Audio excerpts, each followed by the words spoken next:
Yeah. Hi guys. So I'm sure you're wondering, you know, what's up with me recently. So the thing is, I've stopped recording any form of content. Right, I've been really busy with work, and like nothing much really giving me inspo. So rather than have like a channel of me going on trips and all that stuff, I decided, well, I make it a more casual, just chatting channel.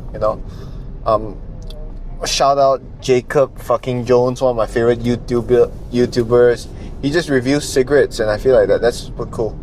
But yeah, at least for me, I'm now in like a stage of life where I'm always working, right?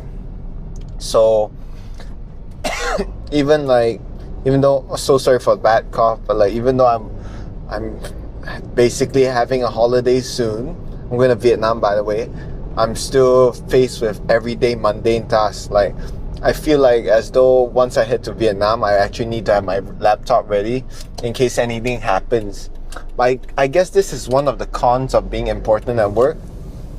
As your rank rises and as like there are more people dependent on you at work, it comes to a point where taking a holiday feels like more work than work itself. But yeah, I mean, like, this all good. This is all good stuff. It means that you're climbing the career ladder. But I don't know, it doesn't feel that healthy to me. But yeah, initially, what happened was that I used to have like a Kancho, right? A Kancho 660 Turbo Mira L2, right? It was a half cut, okay? I didn't change any of the exterior body kits, etc. But it was a half cut Mira. So the front of the car was all Mira stuff. But then that car died. The thread for like the what's the word? The the alternator thread. It's not like the line itself has like an issue. It's more like the route the line goes through. I think there's something sharp somewhere and it keeps cutting the line after 2 or 3 months of usage. So right now I'm taking over this Myvi. My friend not. New car coming soon. As you guys can see by my YouTube name, it's pretty evident, right? Of what sort of car I'm getting basically. But yeah, it was such an amazing experience. Like, I love the Myvi, right? I mean, I've been working for 2 years, and back then what I've always told myself was like, one day I'll buy my own car. One day I'll sort of like save up. It's been 2 years since I've started working, and I feel like I'm finally at the right timing to purchase a car. With everything going quite smoothly with work, something inside me just snapped and was like, hey, let's get a car. Like, don't get me wrong, this old reliable girl here, she served us well, right? So I used to have a Kancho, okay? My Kancho, the thing is, for my Kancho, my sister, she was kind of shy about driving it. So I'm like, hey, you know what? You take this car, I'll drive the Kancho, Then I've been driving my Kancho ever since. But what happened recently was that I don't really feel that motivated at work. Imagine you work like 12-hour day, you walk to the car park, you show up, it's just like a very old Kancho. It doesn't give me that raw driving experience which I sort of want, right? I step on this car, most I get to is what, 120, 140, then I feel the car like losing speed. I feel it not performing as well. But like, it gets me to places. Gets me up to Genting. Love this car, but it's not fun enough for me, so it's time for a due upgrade, right? So as for the car choosing process, essentially I first looked at like all the different options out there. Part of me really wanted something unreliable, right? So I was thinking, I need to get Beamer. Like, if you want unreliable, you think of Conti cars, you think of BMWs, you think of anything Conti basically. Because at that point in time, when I first started looking into like cars to get, I was in that sort of mindset where yeah, this car is just gonna be my project car, you know. I'm gonna have the Myvi as my daily and everything. But after actually going to see cars in person, like after like meeting with people after Facebook Marketplace, I sort of got to a point where I'm like, look, my one of my cars supposed to bring me joy, right? The project car, it's not really bringing me joy. It's so, all of the cars were so fucked up. It will need a lot of work before it even puts a smile on my face when I enjoy the driving, right? And then I was like, fuck it, you know what? I'll look for a daily driver instead rather than my project car. I'll save my project car for when I make more money. So then I began my search, okay? Essentially, I went through a few different options. And then out of nowhere, I suddenly remembered, hey, no, my friend Tay has like Swift Sport, you know? And like, yeah, and like I swear it's the slowest cars with the loudest exhaust.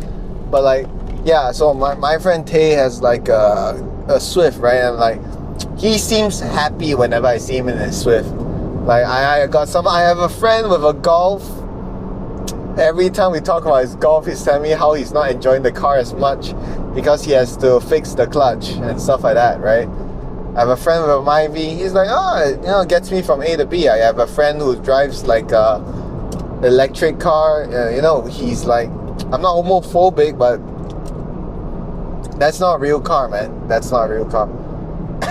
But yeah, so I contacted the guys at the dealership. I asked, hey, you know, I want to test drive a Swift Sport. You know, let me test drive a Swift Sport. The guy walked me through the process. Like, sure, you know what?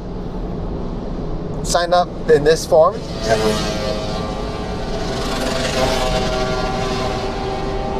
Yeah, sign up on this form.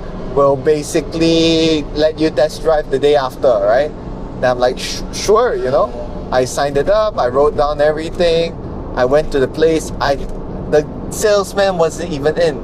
He left the keys to the admin, and then the admin, really nice guy, by the way, I forgot his name, passed me the keys. Okay, looked at me, my dad accompanied me, and then he passed us the keys. What the hell, man? Just go have fun. You don't need me bringing you through the car, you know? So I drove it. I loved it. The handling, the speed, the pickup, it was just amazing. It's everything I want in a daily. Because for me, my requirements for a daily has to be like, I wanted something practical. Malaysia is like, the roads are so fucked up, right? You got people double, triple parking. You can't get anywhere with a big car. The petrol's getting expensive. I wanted something light and small, right? So the only options then were like the Jazz, the let me think, the Polo, the Yaris. There weren't a lot of options essentially. But the Swift, I rode it, and then I came back. I was like, shit. And I told my dad, I know this is rash, right? But I think I'm in love with this car. I mean, for context, right? Like, for a lot of people, you guys might not have a lot of cars at home, right? At least in my house, like we have like a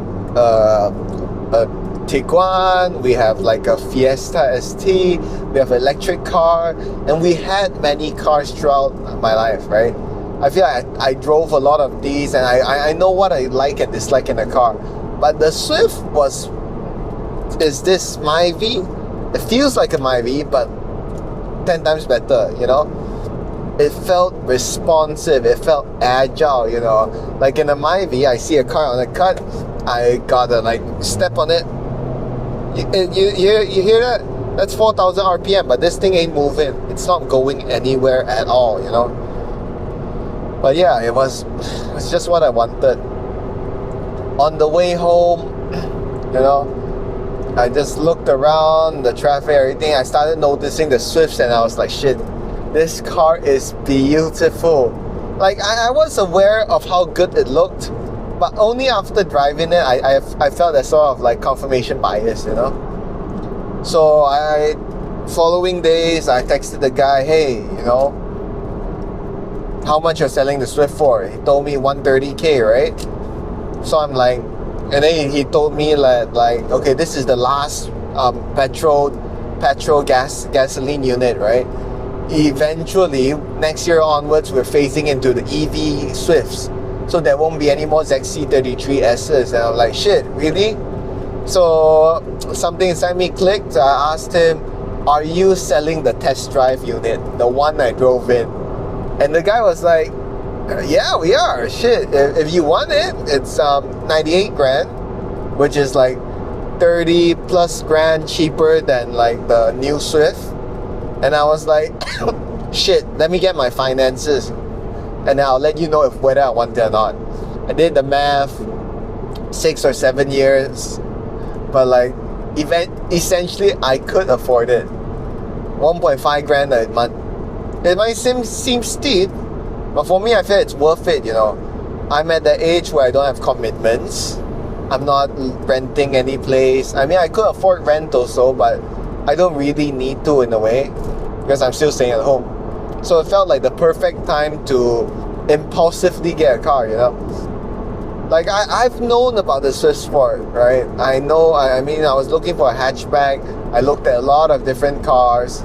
I know what I like in it. I like that it's 141 horsepower. I like that it's 900 plus kilos. It's 1.4 liter, right? I love all this stuff, right? But I never thought I would like driving it as much as I did. But yeah, so basically what the channel's gonna lead towards is me just documenting my daily life, talking about stuff, right? At least for today, it's just mainly about this current car I'm in, my plans for the channel, what sort of stuff I want to move towards. But yeah, something about the Swift, man, something really got to me. I feel like because I'm so into the car and I've seen more of it, like I'm really into like the Conti. Don't get the Golfs. I love the Golfs. They look good, they drive well, but it's just they have tons of issues, you know. If I was in a European country, I would consider the Golf, right? I would consider anything Volkswagen. It's close. I could get cheap parts. But I'm in Malaysia, you know, and like I'm in like Southeast Asia. Closest I could get Japan parts seem to be quite doable, you know, and with the yen falling, I believe I could get parts for pretty cheap. But yeah, that's the whole story. Thanks for listening, making it to the end. I'll film more content soon, but for now, yeah, thanks for watching, everybody, and see you. Bye bye.